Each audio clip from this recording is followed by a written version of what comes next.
Today we solve the heat equation, but now on the entire infinite line, rather than on a bounded rod.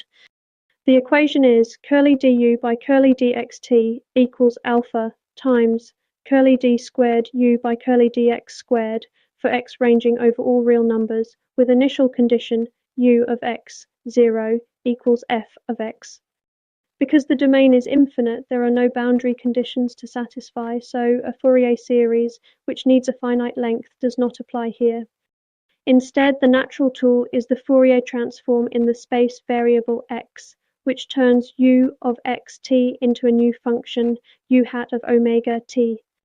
Taking the Fourier transform of the equation, each derivative in x becomes multiplication by I omega, so the second x derivative becomes multiplication by negative omega squared.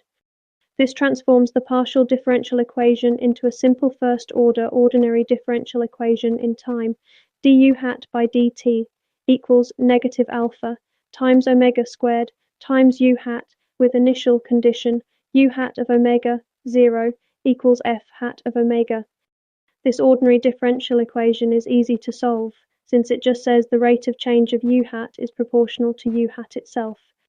The solution is u hat of omega t equals f hat of omega times e to the power negative alpha omega squared t.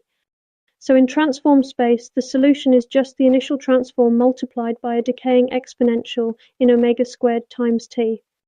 To get back to u of xt, we invert this transform using the convolution theorem, which says a product of two transforms corresponds to a convolution of the original functions.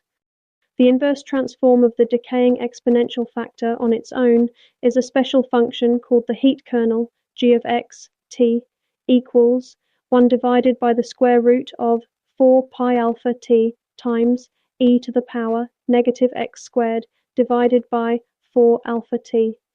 So the full solution is u of xt equals integral from negative infinity to infinity of f of y times g of x minus y t dy. This says the initial temperature distribution F gets spread outward and smoothed over time by being averaged against this bell-shaped heat kernel. To check this makes sense, look again at the decaying exponential factor e to the power negative alpha omega squared t. As time t increases, this factor shrinks fastest for large omega, meaning for high-frequency components.